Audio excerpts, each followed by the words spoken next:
Download aplikasi Bekal Islam dan kunjungi web bekalislam.com.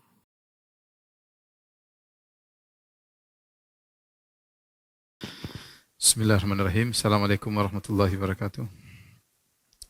Alhamdulillahi ala ihsani wa syukru lahu ala taufiqihi wa amtinani wa asyhadu an la ilaha illallah wahdahu la syarika lahu ta'ziman li sya'ni wa asyhadu anna Muhammadan abduhu wa rasuluhu da'ila ridwani. Allahumma salli alaihi wa ala alihi wa ashabihi wa ikhwani.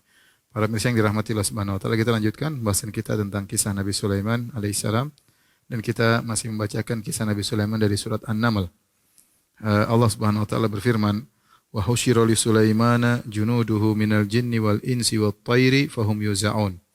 Dan dihimpunkan untuk Sulaiman tentaranya dari kalangan jin, kalangan manusia, bahkan burung-burung, dan mereka tertata dengan rapi, ya. Ini merupakan kelebihan Nabi Sulaiman, ya, yaitu beliau seorang raja yang mengatur pasukannya dengan rapi. Ada pasukan jin sendiri, ada pasukan manusia, dan juga ada pasukan hewan-hewan, di antaranya pasukan burung. Kemudian mereka berjalan dengan pasukan yang besar dipimpin oleh Nabi Sulaiman. Ya, Nabi Sulaiman mungkin naik di atas awan atau di atas kuda, berjalan seiring dengan pasukan tersebut. Allah berfirman setelah itu, hatta idza atau ala wadin namli. Kemudian tatkala mereka sampai di lembah semut, yaitu suatu lembah isinya banyak semut di situ. Ya, pasukannya Sulaiman. Ya, kita tahu semut sangat kecil, ya. Tiba-tiba kata Allah, qalat namlatun, tiba-tiba seekor semut berkata, ya ayyuhan namlu dukhulu masakinakum la yahtimannakum Sulaiman wa junuduhu wa hum la yash'urun. Tiba-tiba ada seekor semut, karena tahu Sulaiman akan melewati lembah tersebut dan bisa jadi semut-semut akan keinjak kalau masih ada di luar, maka seekor semut itu berkata, wahai ayyuhan namlu, wahai yang namanya semut seluruhnya, udkhulu masakinakum, masuklah kalian ke dalam rumah-rumah kalian. La yahtimannakum Sulaiman wa junuduhu, jangan sampai kalian terinjak oleh Sulaiman dan pasukannya. Wa hum la yash'urun, sementara mereka tidak sadar. Fatabassama dhahikan min qawliha, maka Nabi Sulaiman tersenyum, yaitu tertawa tapi dengan senyum, dengan gara-gara perkataan seekor semut tersebut. Wa qala rabbi auzi'ni an ashkura ni'mataka allati an'amta 'alayya wa 'ala walidayya. Ya Allah, ilhamkanlah aku agar aku bersyukur atas nikmat yang Kau berikan kepadaku dan juga nikmat yang Kau berikan kepada kedua orang tuaku. Wa an a'mala salihan tardah, dan agar aku bisa mengerjakan amal saleh yang Kau ridhai. Wa adkhilni bi rahmatika fi ibadika salihin, dan masukkanlah aku dengan rahmat-Mu ke dalam barisan orang-orang yang saleh. Perhatikan di sini. Jadi Nabi Sulaiman ketika berjalan, ya, kemudian melewati suatu lembah, ya. Ternyata di situ lembah semut. Ada seekor semut, kemudian dia berteriak, semut ini peduli dengan semut-semut yang lain, ya. Maka dia berkata, ya ayuhan namlu, ya. Wahai namanya semut, masuklah kalian seluruh kalian ke dalam rumah-rumah kalian. Jangan sampai kalian terinjak oleh Sulaiman dan pasukannya dalam kondisi mereka tidak sadar. Ya, kata para ulama, semut ini menggunakan bahasa Arab yang fasih, ya. Semut mengatakan ya ayuhan namlu. Kalau bahasa Arab, an-namlu di situ jamak, memberikan faedah keumuman. Kalau kita gunakan usul fikih, artinya semut ini berkata, wahai seluruh yang merasa semut tanpa terkecuali. Kira-kira demikian terjemahannya. Ya ayuhan namlu artinya wahai seluruh semut, laki, perempuan, nenek, kakek-kakek, anak, semuanya yang merasa semut tanpa terkecuali, udkhulu masakinakum, masuklah kalian ke dalam rumah-rumah kalian. Masuklah kalian ke dalam rumah-rumah kalian. Bagaimana semut ini peduli kepada yang lainnya, ya. La yahtimannakum Sulaiman, jangan sampai kalian terinjak oleh Sulaiman wa junuduhu dan pasukannya. Wa hum la yash'urun, sementara mereka tidak sadar. Seakan-akan semut ini berkata, lihat Sulaiman dan pasukannya mau lewat. Jangan sampai kalian keinjak oleh mereka. Kalau kalian keinjak oleh mereka, Sulaiman tidak tahu, tidak ngerti kalau ada semut di bawah, ya. Subhanallah, Sulaiman pun tersenyum. Fatabassama dhahikan, dia pun tersenyum mendengar perkataan semut tersebut. Kenapa? Banyak hal yang membuat Nabi Sulaiman tersenyum. Pertama, bagaimana kepedulian semut ini kepada yang lain. Dia tidak menyelamatkan dirinya sendiri, tapi dia menyelamatkan juga yang lainnya. Dia beri peringatan dengan semangat. Dia mengatakan dengan suara nida, ya ayuhan namlu, wahai semut sekalian, dia teriak. Kemudian yang kedua, bagaimana semut ini mengenal Sulaiman. Semut ini mengenal apa? Sulaiman. Dia bilang jangan sampai Sulaiman dan pasukannya. Berarti Sulaiman terkenal bahkan di kalangan para semut. Bagaimana Nabi Sulaiman tidak senyum mendengar semut kenal dirinya. Kemudian yang menakjubkan lagi, semut ini husnudzon. Dia kasih uzur kepada Sulaiman. Kalau Sulaiman injak kalian, salah kalian, wahai semut kali. Karena Sulaiman enggak lihat wa hum la yash'urun. Dia dan pasukannya tidak sadar kalau nginjak kalian. Subhanallah, Nabi Sulaiman takjub dengan semut yang luar biasa tersebut. Bagaimana dia memberi uzur kepada Sulaiman kalau akhirnya pun mereka keinjak. Ini yang buat Nabi Sulaiman fatabassama dhahikan, dia pun tersenyum. Kemudian dia bersyukur kepada Allah Subhanahu wa taala. Bagaimana tidak bersyukur, Allah menjadikan Sulaiman paham dengan bahasa hewan, dengan bahasa semut. Bayangkan, semut tersebut jauh dari Sulaiman. Sulaiman mungkin naik kuda. Kalau enggak naik kuda sedang di atas awan. Semut di bawah ya. Semut enggak pakai mic, enggak pakai mikrofon, tapi Sulaiman mendengar dari kejauhan suara semut tersebut lagi berbincang-bincang dengan semut-semut yang lain. Dan ini menakjubkan. Menakjubkan dari dua sisi. Pertama, Nabi Sulaiman bisa mendengar fokus. Bayangkan semut kita enggak dengar. Kalau ada semut jalan di sini saja, kita enggak dengar semut. Semut masuk ke telinga kita saja, dia mungkin ngamuk-ngamuk ini telinga kok bau, kita pun enggak dengar semut tersebut. Kita cuma merasakan gerakannya, tapi apa omongan semut-semut tersebut kita enggak dengar. Ini Sulaiman tinggi jauh, mungkin di atas kuda, semut di lembah di bawah. Kalau enggak di atas naik angin, jauh, tapi Allah bikin pendengaran Nabi Sulaiman fokus kepada semut tersebut. Ini yang pertama menakjubkan. Yang kedua, Sulaiman bisa ngerti apa yang diucapkan oleh semut tersebut. Sulaiman alaihissalam. Maka dia pun mengatakan, ya Rabbi auzi'ni an ashkura ni'mataka allati an'amta alai. Maka dia segera bersyukur.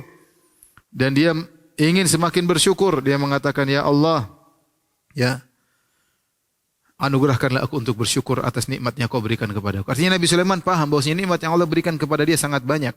Dan dia masih belum merasa puncak dalam bersyukur. Dia masih merasa harus terus bersyukur. Maka dia berdoa kepada Allah, Allah ya Rabbi auzi'ni, ya Allah anugerahkanlah aku untuk bersyukur. Padahal dia sudah hamba yang bersyukur.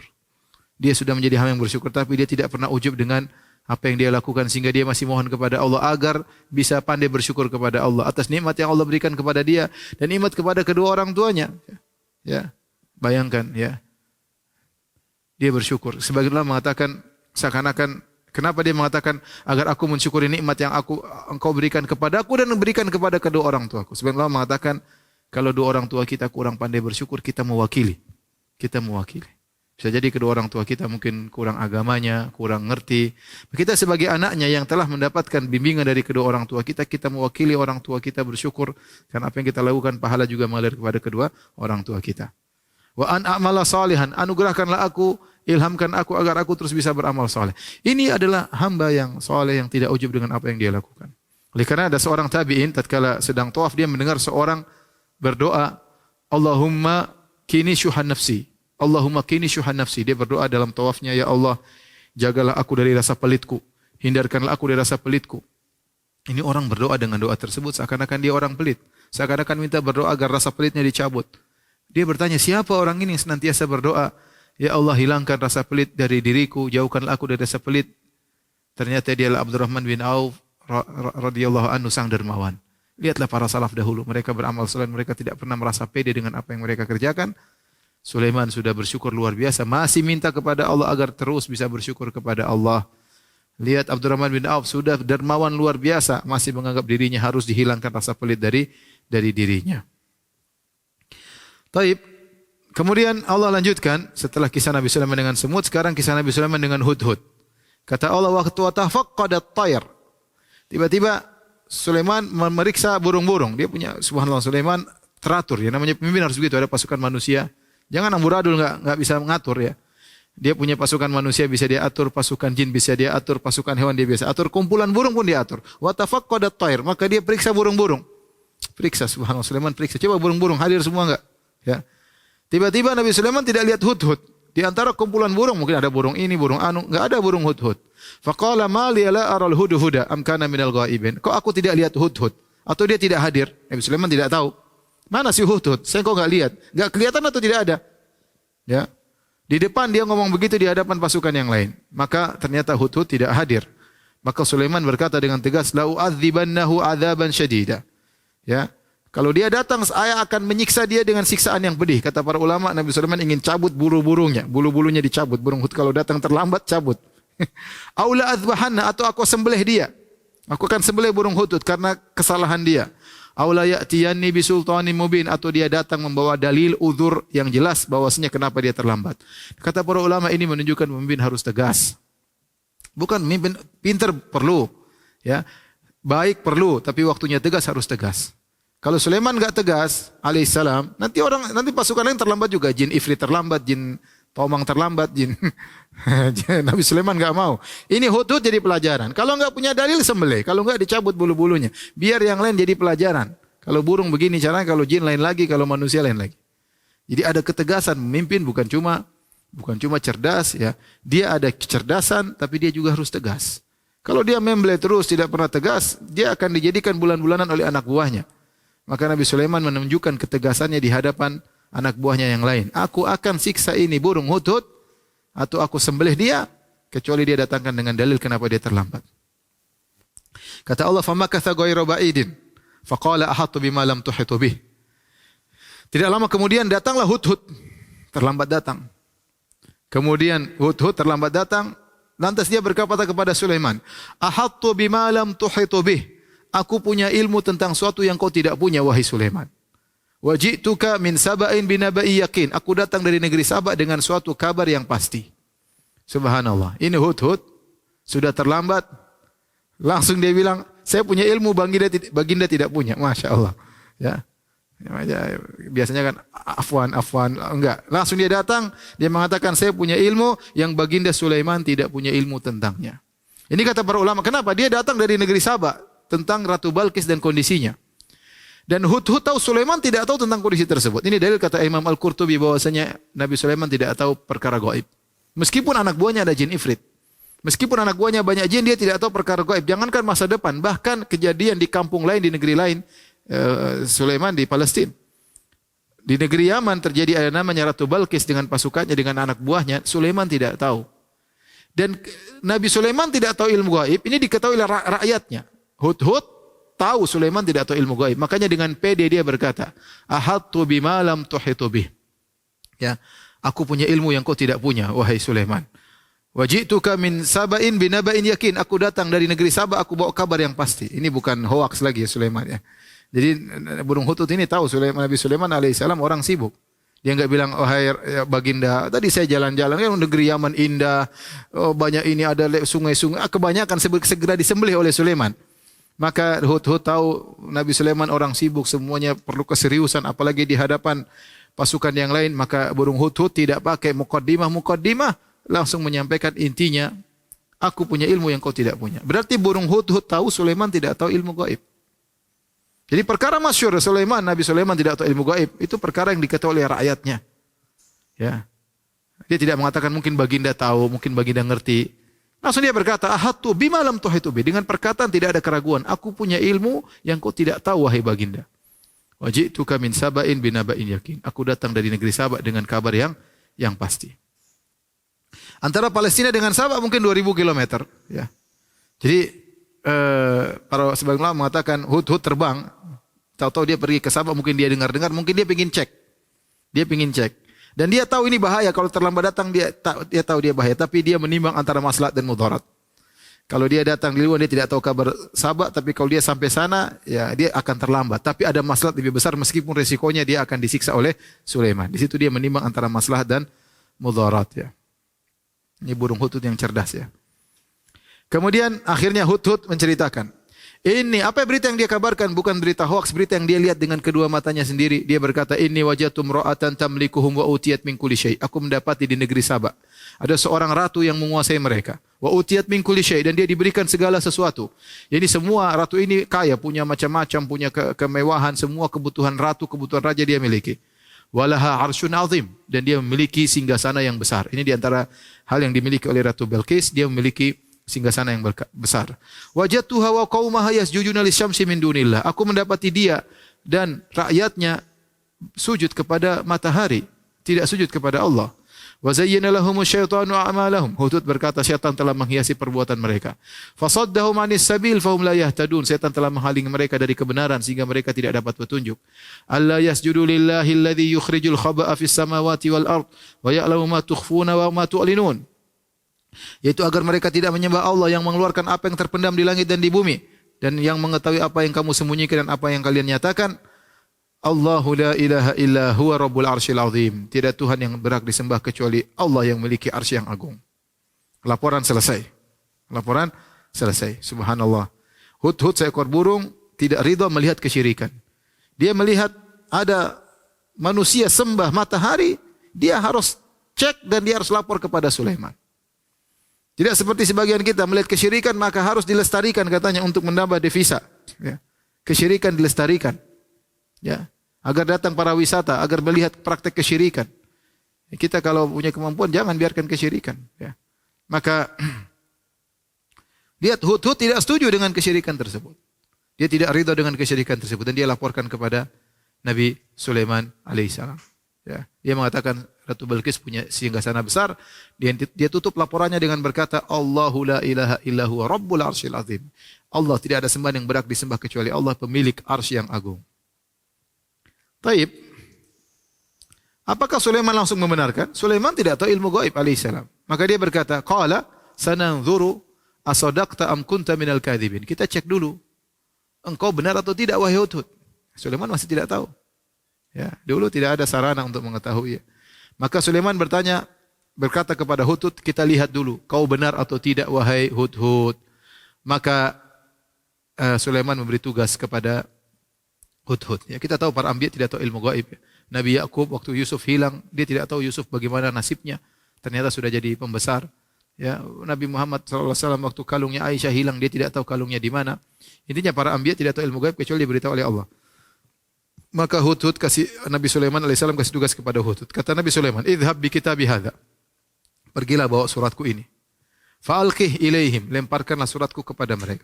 Tsumma tawalla anhum, kemudian berpalinglah dari mereka. Fanzur madza yarji'un, lalu perhatikanlah apa yang mereka bicarakan. Bagaimana mereka menghadapi surat tersebut. Jadi Nabi Sulaiman mengirim Hudhud. Ini semacam drone ya.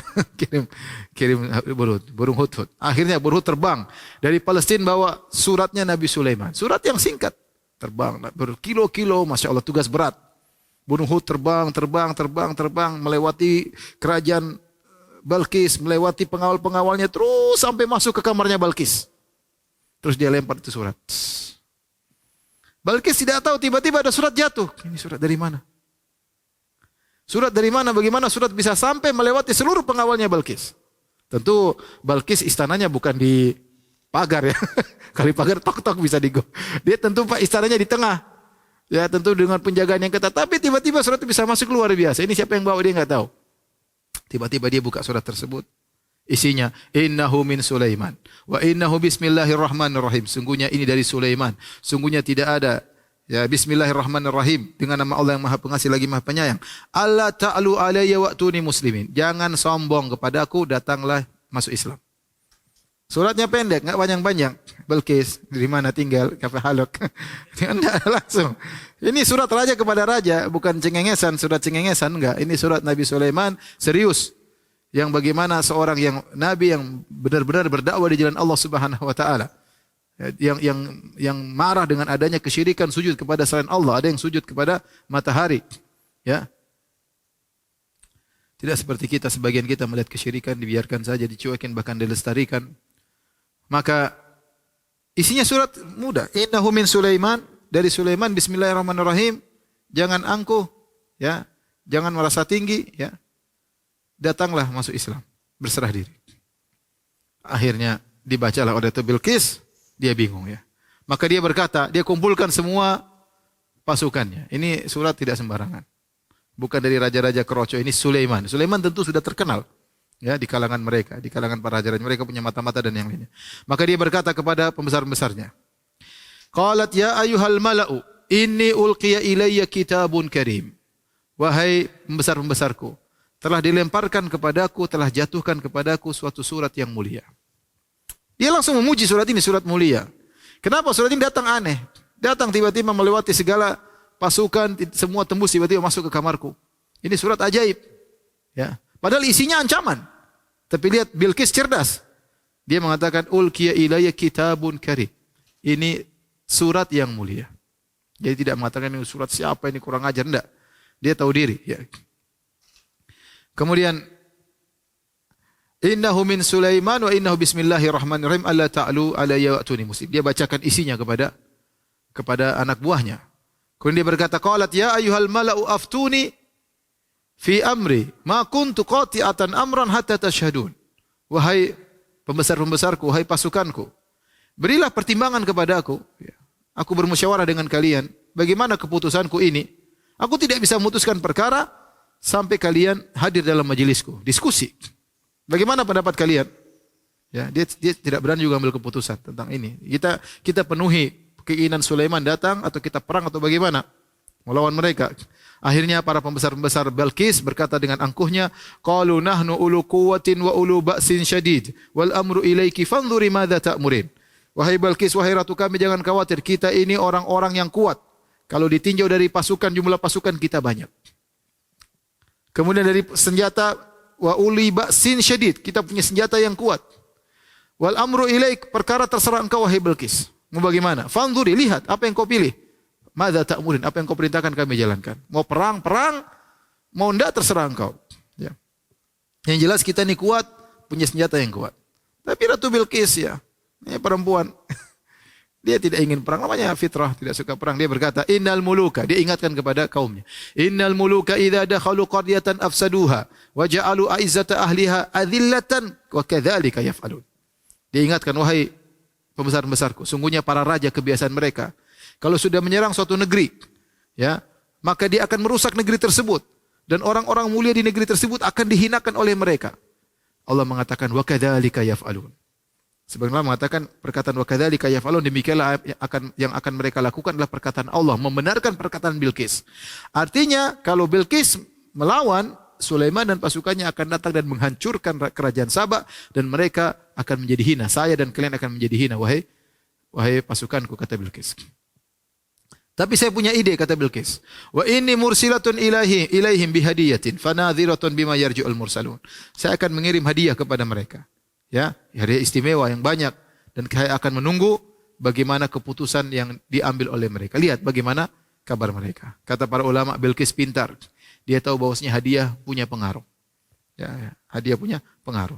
Kemudian juga sebagian ulama mengatakan Bilqis ingin cek, ini Sulaiman serius enggak berdakwah di jalan Allah atau ingin cari harta. Kalau dia terima hadiah berarti cari harta.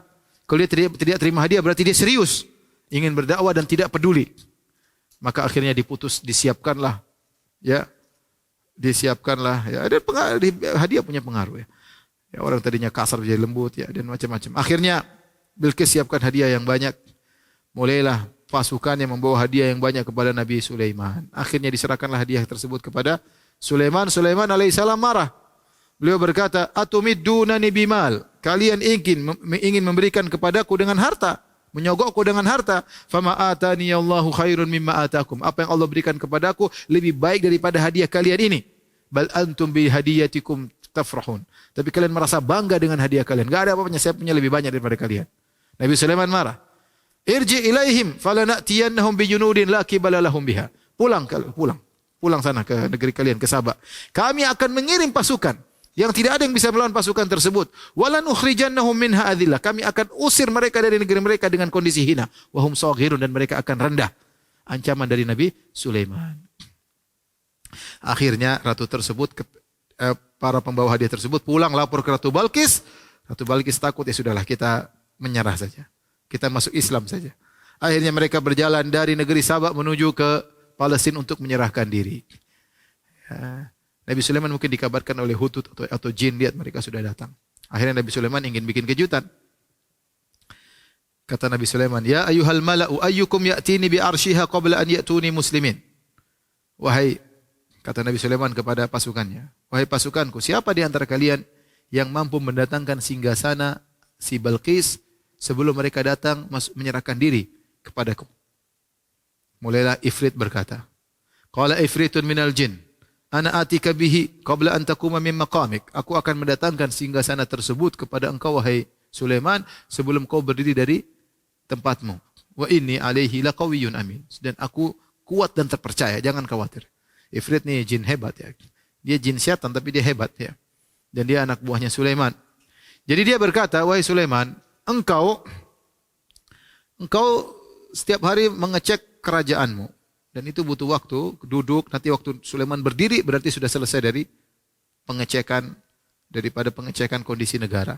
Sebelum kau selesai dari pengecekan tersebut, sebelum kau berdiri dari kursimu, ya, maka aku sudah bisa mendatangkan singgasana. Jadi maksud saya, Ifrit mengatakan dalam waktu 2 jam, sebelum 2 jam saya sudah bisa mendatangkan singgasana tersebut. Nah, berarti ini menunjukkan jin punya kekuatan. Berarti Ifrit terbang ke negeri Sabah, kemudian pikul itu singgasana kerjaan. Ya. Tapi dalam 2 jam sudah datang. Dengan jarak 2000 km bisa datang dalam 2 jam atau kurang daripada itu. Ini pengakuan Ifrit, ya. Pengakuan apa? Ifrit. Tiba-tiba kata Allah Subhanahu wa taala, qala alladzi indahu ilmun minal kitab. Tiba-tiba berkata yang punya ilmu dari Alkitab. Ana atika bihi qabla an yartadda ilaika tarfuk. Wahai Sulaiman. Atau aku akan mendatangkan singgasana tersebut sebelum kau mengedipkan matamu. Siapakah orang ini atau siapakah sosok ini yang mengatakan sebelum berkedip mata sudah datang singgasana? Ada khilaf di kalangan para ulama dan semua tidak ada dalilnya. Ada yang mengatakan maksudnya itu jin yang muslim. Kalau Ifrit, jin setan, sekitar 1 jam 2 jam, dia enggak. Dia bilang, wahai Sulaiman, saya sebelum kau berkedip sudah datang itu. Lebih hebat lagi daripada jin Ifrit. Ada yang mengatakan ada seorang wali Allah yang bisa melakukan ini. Ada yang mengatakan itu Sulaiman sendiri. Seakan-akan Sulaiman ingin ngetes anak buahnya. Siapa sih kalian bisa datangkan singgasana? Ifrit bilang, saya bisa Sulaiman. Sebelum kau berdiri, sudah sangat datang singgasana. Kata Sulaiman, saya bisa, wahai Ifrit. Sebelum kau mengedipkan matamu Ifrit, sudah datang singgasana tersebut. Sulaiman berdoa langsung datang. Ya, Allah yang datangkan. Wallahu alam siapakah sosok ini? Apakah Sulaiman atau yang lain? Wallahu alam bisawab. Yang jelas tiba-tiba singgasana tersebut hadir di hadapan Sulaiman. Bilqis lagi pergi menuju dari Balqis Palestina lama. Falamma ra'ahu mustaqirran 'indah. Tatkala Sulaiman melihat singgasana tersebut sudah berada di depannya, qala hadza min fadli rabbi. Maka dia berkata, inilah dari karunia Rabbku. Liyabluwani ashkur am akfur. Tuhanku telah mengujiku apakah aku bersyukur atau aku kufur. Wa man syakara fa inna ma yashkuru li nafsi. Barang siapa bersyukur itu untuk dirinya sendiri. Wa man kafara fa inna rabbi ghaniyyun karim. Barang siapa yang kufur, sungguhnya Allah Maha Kaya dan Maha Mulia. Sulaiman mengingatkan kepada kita semua bahwasanya segala kenikmatan yang Allah berikan kepada kita adalah ujian. Justru semakin banyak kenikmatan, kewajiban kita bersyukur semakin tinggi. Kita yang diberikan kelebihan harta misalnya, tidak sama dengan orang miskin kewajiban syukurnya. Semakin banyak nikmat yang Allah berikan kepada kita, kenyamanan, kesehatan, kecerdasan misalnya, ya, menjadi pemilik harta, maka kewajiban kita bersyukur lebih tinggi daripada orang-orang yang mungkin hidupnya susah, yang mungkin otaknya mungkin tidak begitu cerdas, ya, mungkin sakit-sakitan. Kita yang diberi banyak kenikmatan, semakin banyak kita harus bersyukur kepada Allah. Bukan untuk kita kufuri. Allah berikan kita kenikmatan bukan untuk kita sombongkan, tetapi untuk melihat, kata Nabi Sulaiman, aashkuru, apakah aku bersyukur, am akfur, ataukah aku kufur. Kemudian Nabi Sulaiman ingatkan, wa man syakara fa inna ma yashkuru li nafsi. Barang siapa yang bersyukur bukan untuk Allah, untuk kita sendiri. Anda bersyukur untuk Anda. Bukan dalam hadis qudsi Allah mengatakan, ya ibadi, law anna awwalakum wa akhirakum wa insakum wa jinnakum kanu ala atqa qalbi rajulin wahidin minkum ma zada fi mulki syai'a. Wahai hamba-hambaku, kalau kalian seluruhnya jin manusia dari awal sampai akhir, seluruhnya hatinya takwa seperti Nabi Muhammad SAW atau seperti malaikat Jibril, tidak akan menambah kekuasaanku sama sekali. Allah tidak butuh dengan solat kita. Allah tidak butuh dengan puasa kita. Allah tidak butuh dengan bacaan Quran kita. Allah tidak butuh dengan tangisan kita. Itu semua untuk kita. Untuk kita sendiri. Makanya kata Nabi Sulaiman, faman syakara fa inna ma yashkuru nafsi. Barang yang bersyukur adalah untuk dirinya sendiri. Kita yang bersyukur, kita untuk kita, pahalanya untuk kita, surganya untuk kita. Allah tidak butuh dengan apa yang kita lakukan. Taib. Kata Nabi Sulaiman setelah hadir singgasana Ratu Bilqis, kata Nabi Sulaiman, qala nakiru laha arsyaha. Rubah-rubah dikit itu singgasananya. Mungkin catnya dirubah-rubah atau perhiasannya dirubah-rubah. Pokoknya buatlah agak asing, ya, rubah dikit. Nanzur, kita lihat, atahtadi am takunu minal ladzina la yahtadun. Kita ingin lihat ini Bilqis tahu enggak ini singgasananya atau bukan. Dia ngerti atau tidak. Ada cerita Israiliyat, tapi ini semua dibantah oleh para ulama. Cuma saya sampaikan aja. Katanya Nabi Sulaiman alaihissalam tertarik sama Ratu Bilqis, ingin dia nikahi. Tapi harus masuk Islam dulu, ya. Namun Nabi Sulaiman ingin cek, ini ratu cerdas atau tidak. Kalau bahlul enggak, dia enggak mau. Makanya dia ingin cek cerdas atau tidak. Maka untuk menguji kecerdasan Ratu Bilqis, Dia ingin rubah sedikit tentang singgasana, masih kenal nggak singgasana tersebut yang sudah dirubah-rubah? Ini pertama. Yang kedua, ada isu-isu bahwasanya Ratu Bilqis ini adalah anaknya jin atau hasil persilangan antara jin dan manusia. Meskipun dia cantik wajahnya, tapi kakinya berbulu, ya. Betisnya berbulu. Maka Sulaiman ingin cek benar nggak kakinya berbulu atau tidak. Ya. Namun ini semua tidak ada sanadnya. Ya. Namun saya hanya sebutkan karena disebut dalam buku-buku tafsir. Taib. Apa yang terjadi setelah dirubah-rubah sedikit tentang singgasananya? Kata Allah, falamma ja'at qila ahakadha arsy. Tes ini, tes IQ. Tatkala datang maka ditanyakan, apakah ini singgasanamu seperti ini? Bilqis melihat, wah ini kayaknya punya saya tapi bukan. Kok ada lain? Tapi kok aneh? Kan singgasana saya ditinggal di sana jauh. Kenapa bisa ada di sini? Tapi kok berubah? Pokoknya dites.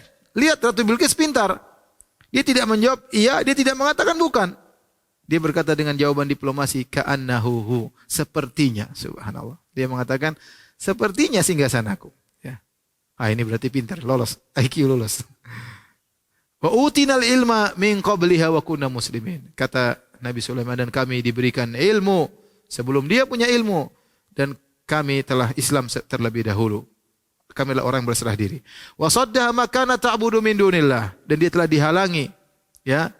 Apa yang dia sembah telah menghalangi dia dari jalan Allah. Innaha kanat min qaumin kafirin. Sungguhnya dia termasuk dari kaum yang kafir. Saya katakan tadi tafsir ya adalah tafsir Israiliyat, maka tidak bisa kita benarkan, cuma kita sampaikan saja ya. Kemudian Nabi Sulaiman menyuruh dia, qila lahu dukhilas sarh, silakan masuk ya ke dalam istana. Ternyata Nabi Sulaiman siapkan istana luar biasa.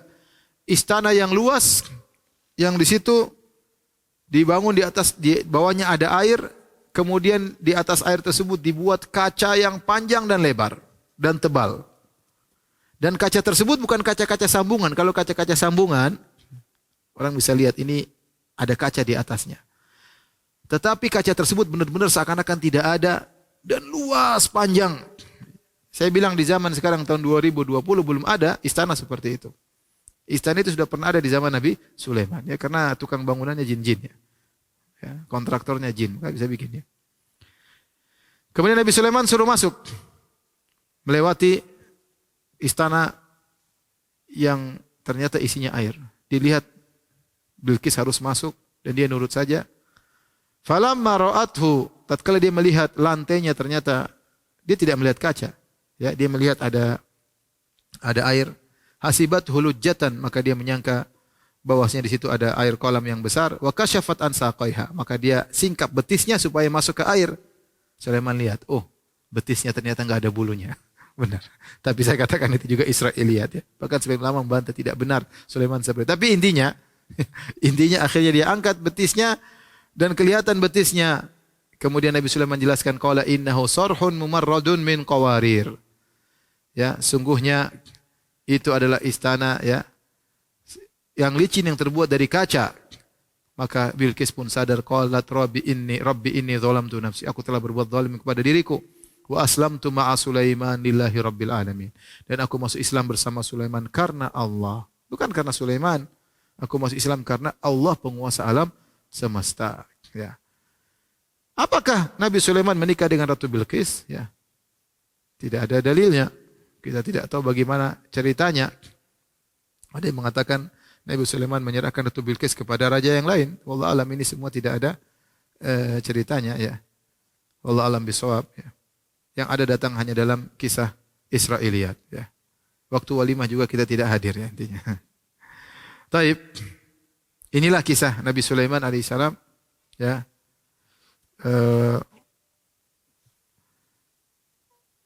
Yang tersebut dalam versi Al-Quran.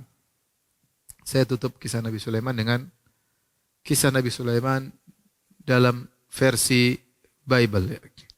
Telah kita sebutkan dalam versi Al-Quran, Nabi Sulaiman rajin beribadah, awwab, ni'mal abdu, hamba yang terbaik, bertobat, kemudian berkorban, kuda-kuda yang dia sukai, kemudian dia sembelih, diserahkan kepada fakir miskin.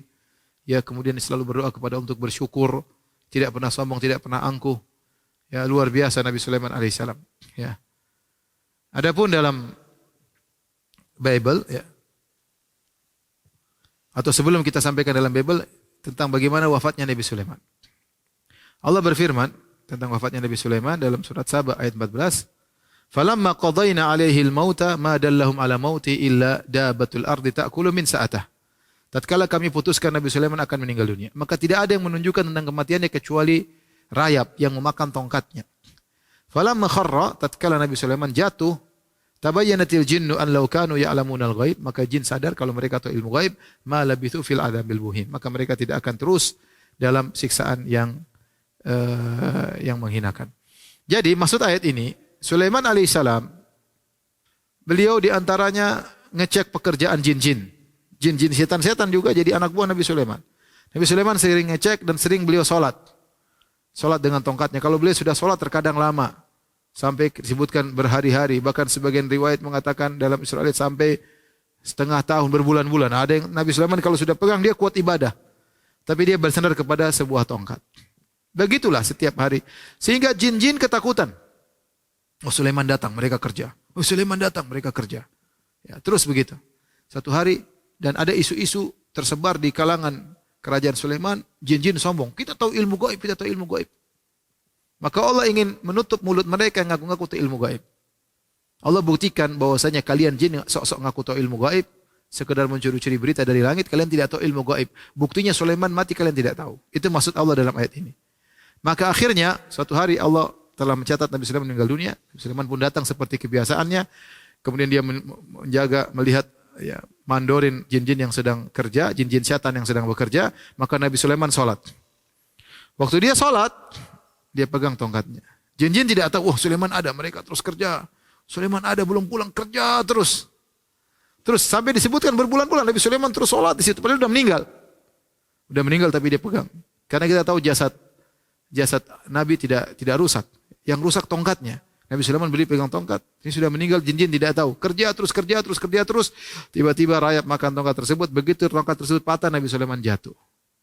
Waduh, jin-jin bilang, wah kita salah. Ternyata Sulaiman sudah mati dari kemarin-kemarin.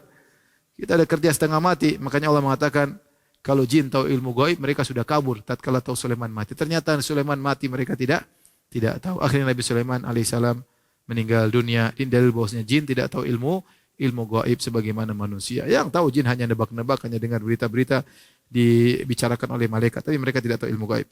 Sekarang kita bicara tentang Nabi Sulaiman versi Bible.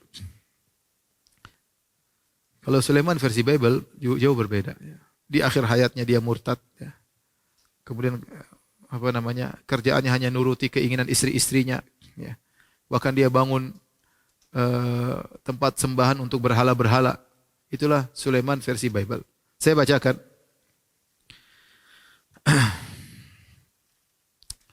Yang termaktub dalam Perjanjian Lama di Raja-Raja 1 ya.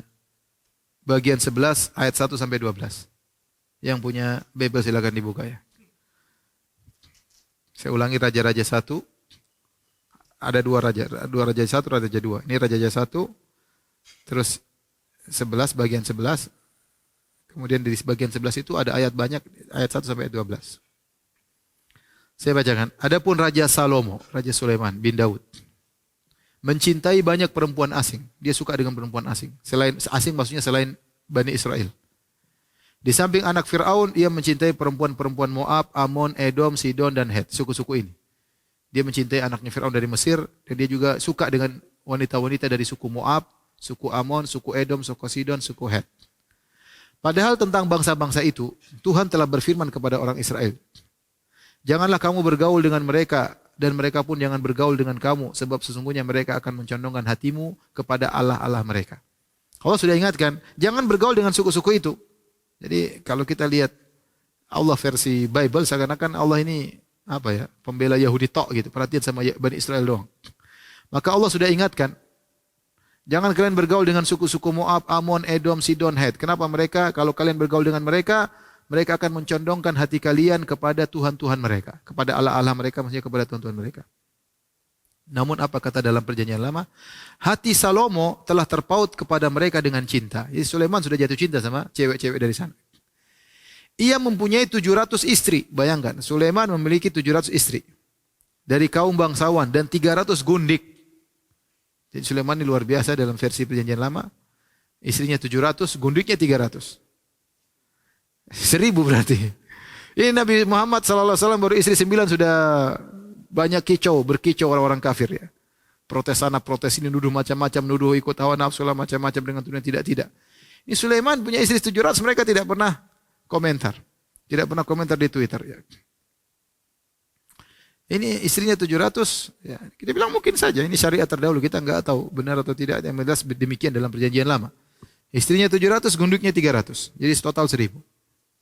Kemudian kata Allah dalam perjanjian lama ini, enggak tahu ini apa, pokoknya ini Taurat kalau menurut mereka Taurat. Istri-istrinya itu menarik hatinya daripada Tuhan. Istri-istrinya tadi menggoda Sulaiman sehingga dia lupa kepada Tuhan. Saya lanjutkan. Sebab pada waktu Salomo sudah tua, waktu Sulaiman sudah tua, istri-istrinya itu mencondongkan hatinya kepada Allah-Allah lain. Yaitu istri-istrinya menjadikan Sulaiman condong kepada Tuhan-Tuhan lain. Nasib tragis. Sulaiman setelah tua malah murtad ya. Su'ul khatimah di sini. Taib. Sehingga ia tidak dengan sepenuh hati berpaut kepada Tuhan. Bayangkan Sulaiman digoda oleh istrinya sampai condong kepada Tuhan-Tuhannya istrinya. Tuhan-Tuhan dari suku yang lain. Sehingga ia tidak sepenuh hati berpaut kepada Tuhan Allahnya. Seperti Daud ayahnya. Dia tidak seperti Daud. Kemudian berkatalah Allah, demikianlah Salomo, atau berkatalah dalam perjanjian lama ini, demikianlah Salomo mengikuti Ashtoret, dewi orang Sidon. Sulaiman ngikutin dewa-dewanya, ada dewanya orang Sidon, dan mengikuti Milkom, dewa kejijikan, sembahan orang Amon. Sulaiman ikut dewa-dewa, dewanya orang Sidon, dewanya kaum suku Amon, dan Salomo melakukan apa yang jahat di mata Tuhan. Salomo bermaksiat, melakukan perbuatan yang jahat di mata Tuhan. Dan ia tidak sepenuh hati mengikuti Tuhan seperti Daud ayahnya. Pada waktu itu Salomo mendirikan bukit pengorbanan bagi Kamos, dewa kejijikan sesembahan orang Moab. Bahkan saking parahnya Nabi Sulaiman menurut versi mereka, dia bikin bukit pengorbanan untuk menyembah terhadap dewa Kamos di gunung di sebelah timur Yerusalem, dan bagi Moloch, dewa kejijikan sembahan Bani Amon.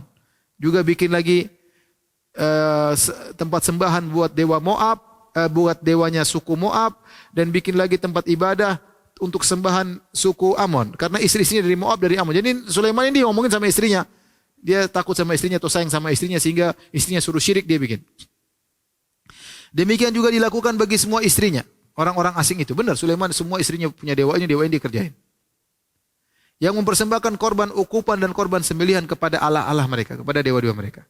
Sebab itu Tuhan menunjukkan murka kepada Salomo. Allah marah sama Sulaiman. Sebab hatinya telah menyimpang daripada Tuhan Allah Israel.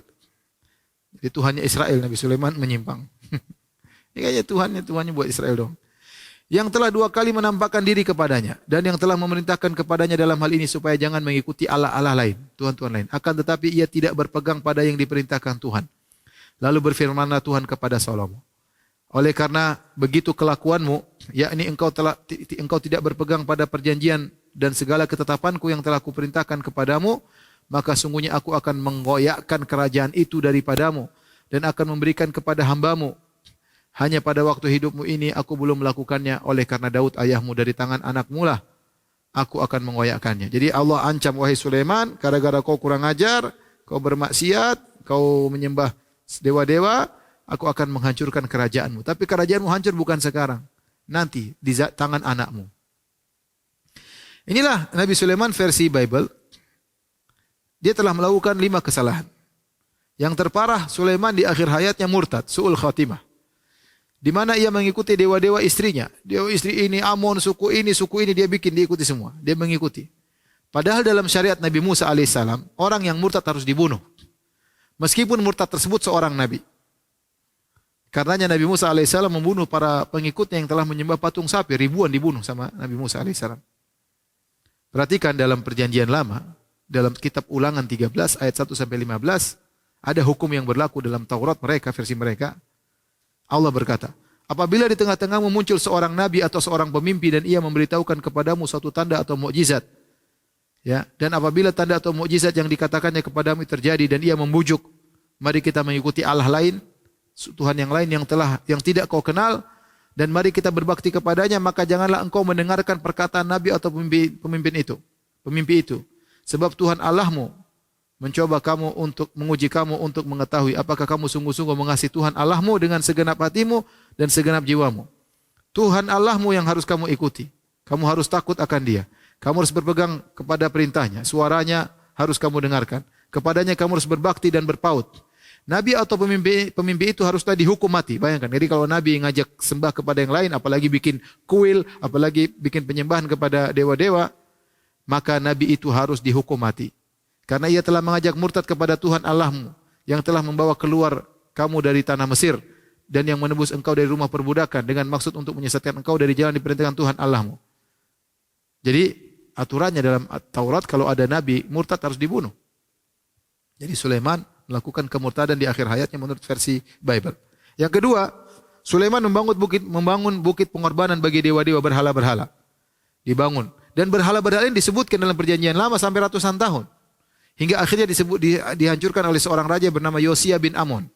Ya, Yosia bin Amon, ya banyak berhala-berhala dia setelah ratusan tahun. Silakan lihat cerita tentang bagaimana Yosia menghancurkan berhala-berhala tersebut dalam Raja-Raja 2 bagian 23 ayat 5 sampai 19.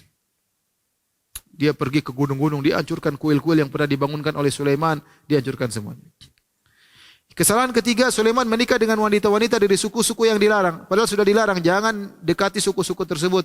Namun Sulaiman melanggar, ikut hawa nafsunya. Allah sudah larang, dia tetap nikah sama suku-suku Moab, suku Amon, suku Het dan yang lainnya. Kemudian yang keempat, ya, ia menikah dengan 17 wanita dan 300 gundik. Padahal hal ini dilarang terhadap raja-raja Bani Israel. Allah pernah berkata dalam versi mereka, juga janganlah ia mempunyai banyak istri. Dilarang punya banyak istri. Supaya hatinya jangan menyimpang. Emas dan perak pun janganlah ia kumpulkan terlalu banyak. Dilarang punya banyak istri menurut aturan mereka. Ternyata Nabi Sulaiman melanggar, istrinya 700, gundiknya 300. Kemudian kesalahan kelima, istri-istri Sulaiman menyembah dewa-dewa mereka, berhala-berhala mereka. Harusnya dalam hukum Taurat yang melakukan kemurtadan harus dibunuh dengan dirajam. Ya. Saya bacakan teksnya dari Taurat. Allah berkata, apabila saudaramu laki-laki, anak ibumu atau anakmu laki-laki atau anak perempuanmu atau istrimu sendiri atau sahabat karibmu memujuk engkau diam-diam, katanya, mari kita berbakti kepada Allah yang lain yang tidak dikenal olehmu ataupun oleh nenek moyangmu, salah satu Allah bangsa-bangsa sekelilingmu, baik yang dekat kepadamu maupun yang jauh darimu, dari ujung bumi ke ujung bumi, maka janganlah engkau mengalah kepadanya dan janganlah mendengarkan dia. Janganlah engkau merasa sayang kepadanya, janganlah mengasihani dia dan janganlah menutupi kesalahannya, tapi bunuhlah dia. Bayangkan ada yang ngajak murtad harus dibunuh. Pertama-tama tanganmu sendirilah yang bergerak untuk membunuhnya. Kemudian seluruh rakyat engkau harus melempari dia dengan batu sehingga mati. Jadi dalam aturan Taurat kalau ada yang berbuat murtad, bunuhnya apa? Dengan dilempari dengan rajam, dengan mati. Ya. Ternyata Nabi Sulaiman tidak merajam istri-istrinya. Dan tidak disebutkan Nabi Sulaiman bertobat setelah itu. Ya. Kalau dia bertobat harusnya dihancurkan kuil-kuilnya. Kalau dia bertobat dia harusnya merajam istri-istrinya dan seterusnya. Perhatikan, inilah versi Nabi menurut perjanjian lama. Bagaimana Allah telah murka kepada mereka. Allah murka kepada Nabi Sulaiman sebagaimana kita sebutkan di sini. Sebelumnya Allah murka kepada Daud, bapaknya. Sudah kita sampaikan dalam kisah Nabi Daud. Sebelumnya lagi Allah pernah murka kepada Nabi Musa. Dalam Keluaran 4:13-14, bangkitlah murka Tuhan terhadap Musa. Subhanallah, nabi-nabi tersebut melakukan pelanggaran-pelanggaran. Ya. Kalau nabi-nabi saja, Nabi Musa dimurkai, Nabi Daud dimurkai, Nabi Sulaiman dimurkai oleh Allah, bagaimana dengan selain nabi-nabi? Ya. Ini aneh ya. Kalau kita dalam Islam tidak. Dalam Islam mereka nabi-nabi adalah hamba-hamba Allah yang mulia. Hamba-hamba Allah yang mulia. Kalau mereka bersalah, mereka segera bertobat kepada Allah Subhanahu wa taala. Tapi inilah yang bisa saya sampaikan tentang Nabi Sulaiman alaihissalam. Semoga bermanfaat. Kita tunggu kafaratul majelis. Subhanakallah bihamdik asyhadu an la ilaha illa anta astaghfiruka wa atubu ilaik. Assalamualaikum warahmatullahi wabarakatuh.